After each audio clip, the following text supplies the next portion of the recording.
안녕하세요. 살아있는 책 산책입니다. 오늘 산책길의 책은 장 지글러의 왜 세계의 절반은 굶주리는가입니다.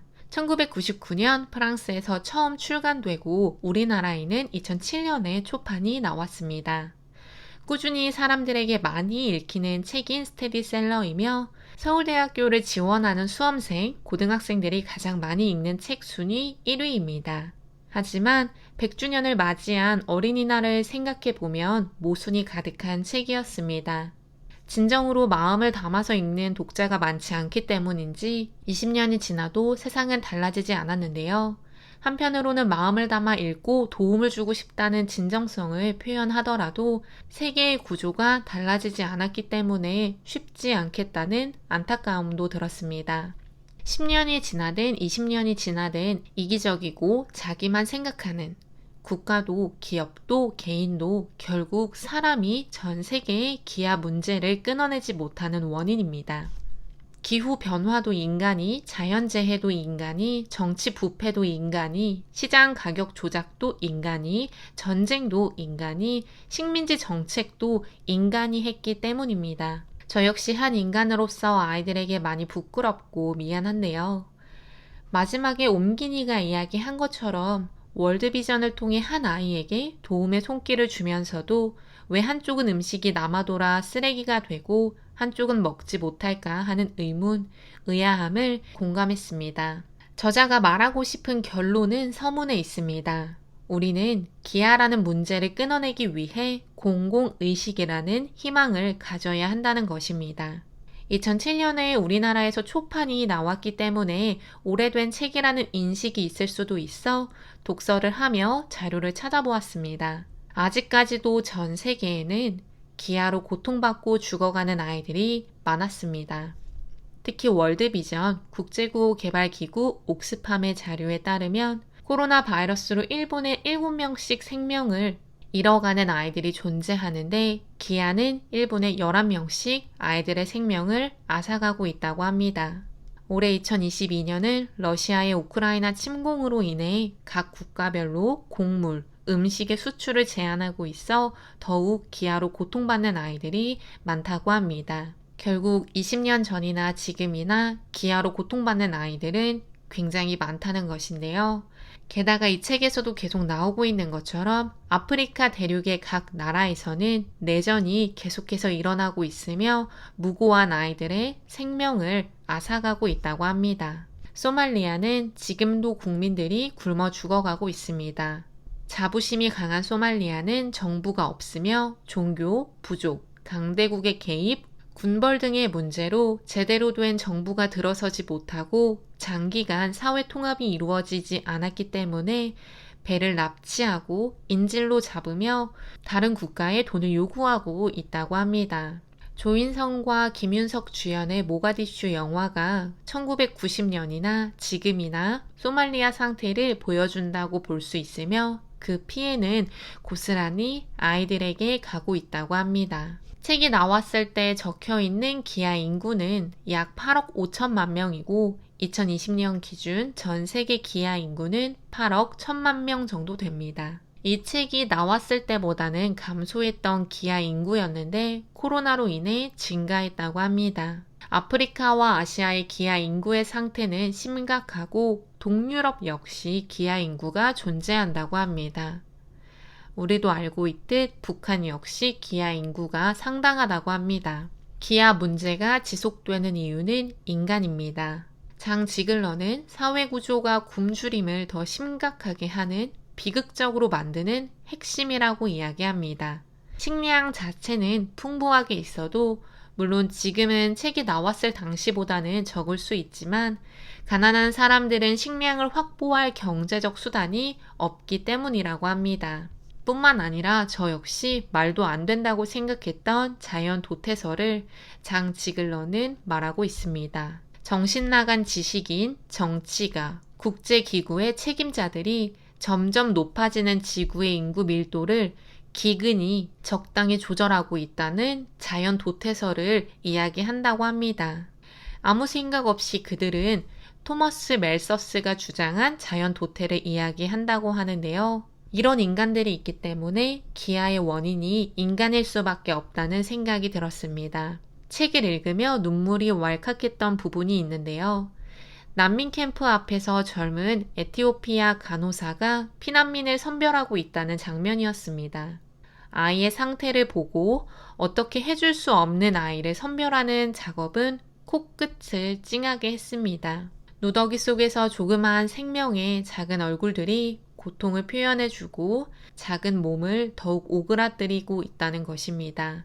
그리고 엄마와 누이들은 그런 아이들이 숨을 거두면 얼굴에 가만히 수건을 덮었다고 합니다. 밝은 미래를 걸어갈 수 없는 아이들이 겪고 있는 기아는 구조적 기아와 경제적 기아로 나눈다고 합니다. 이는 국제연합 식량연합기구 FAO에서 구분한 기준이라고 하는데요.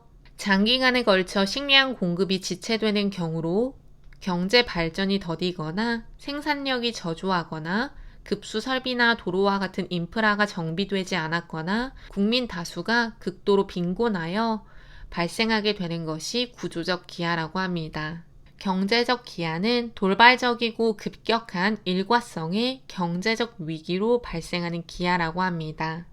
가뭄, 허리케인, 전쟁 등의 원인으로 발생하는 기아인데요.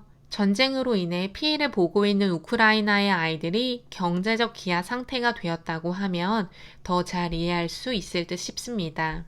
경제적 기아든 구조적 기아든 국가의 수장, 국가를 이끌어 나가는 정치인들이 자존심 때문에 자기의 상태를 외부에 알리지 않는 경우가 있다는 것입니다. 또는 행정기관에서 제대로 기아 상태를 파악하지 못하고 있어서 구호를 요청하지 못하기도 합니다. 아프리카나 우리나라나 정치인들이 일을 제대로 안 하는 것은 똑같다는 생각이 들었으며 한 아이의 생명이 왔다 갔다 하는 엄청난 중대한 일 앞에서 제대로 일 처리를 하지 못해 아이가 숨을 거둬야 한다는 것은 할 말을 잃게 만들었습니다. 물론 책에서도 나와 있지만 무조건 구호 물품을 준다고 해서 식량을 준다고 해서 기아를 겪고 있는 아이들이 바로 먹을 순 없습니다. 소화를 할 수 있는 기관이 너무 약해져 오히려 먹는 것이 화를 입히게 될 수도 있는데요. 그럼에도 불구하고 국가를 이끌어 나간다고 하는 사람들의 무능함 때문에 아이들이 생명을 유지하지 못한다는 것이 정말 화가 났습니다. 구호를 위한 국제기구들의 노력이 없다고는 할 수 없지만 작은 부족으로 인해 지속적으로 도움의 손길을 하나의 국가에 줄 수는 없다고 합니다. 지금도 마찬가지인데요. 뿐만 아니라 보이지 않는 강대국들의 질서, 규칙, 갈등 등과 지원하는 나라의 눈치 보기 등은 국제기구를 힘들게 하기도 합니다. 오히려 구호를 진행하는 절실한 행동을 역으로 이용해 아프리카 대륙에서는 사람을 죽이기도 하고 자기들의 이익을 챙기기도 한다고 하는데요. 기아를 끊어내고 싶은데 그렇지 못한 이유가 다양하겠지만 인간이 정말로 가장 문제라는 생각을 책을 읽는 내내 할 수밖에 없었습니다.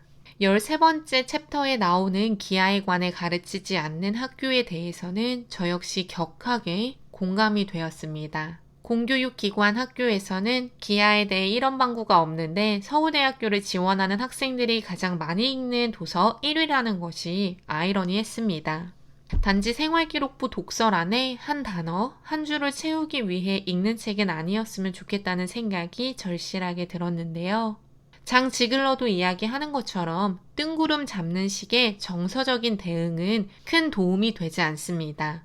기아와 그로 인한 결과를 세부적이고 정확한 분석을 진행하면서 해결책을 만들어 가야 하는데요. 하지만 우리가 보고 있는 모금 활동을 위한 광고, 영상들을 보면 학생들에게 구체적인 기아의 원인은 제시하지 않고 있습니다. 책에서 이야기하는 것처럼 강대국, 대부분 기아를 해결하기 위해 지원해주는 국가들이 그들이 기아를 만들고 있는 원인이 된다는 사실을 함구하고 단순히 학생들의 불쌍한 감정만 이끌어내고 있는 것은 아닌가 합니다. 책에도 나오지만 20년 전에도 걱정했던 기후 파괴, 사막화 현상은 지금도 지속되고 있습니다. 그래서 선진국들이 모여 탄소 중립 계획도 세우고 파리 기후 협약도 맺는 등의 다양한 노력을 하고 있습니다. 기후 변화, 환경 파괴 등으로 인해 곡물을 생산할 수 있는 땅이 줄어들게 되고 그곳에 살고 있는 사람들은 피난을 가게 되며 피난민을 받게 되는 지역은 그나마 적었던 생산에 비해 수요가 많기 때문에 기근을 경험할 수밖에 없습니다. 따라서 기후 변화에 대해 민감하게 받아들이며 기후 변화가 기아의 원인이 될 수 있다는 것을 많은 사람들이 알았으면 좋겠습니다. 개개인이 할 수 있는 노력을 하는 것이 중요한데요. 요 근래 기사에서 대형마트의 노끈과 박스를 다시 부활시킨다는 정보를 보았는데 작은 노력들이지만 조금씩 모여 기후변화를 막는 도움이 될 수 있는 것들을 하고 있는데 오히려 우리나라는 역행하려고 하는 것은 아닌가 하는 생각이 들었습니다. 장 지글러는 단순하게 기아를 일으키는 원인들만 책에서 나열하고 있지는 않습니다. 대처하는 방법도 세 가지를 말하는데요. 먼저 인도적인 구호 조처를 더욱 효율적으로 만들어야 한다고 합니다.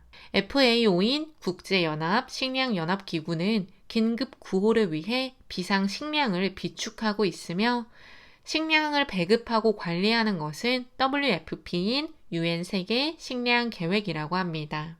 하지만 식량을 배급하고 관리하기 위해 도움을 줄 나라의 사회 구조를 파악하는 경우는 거의 없다고 합니다.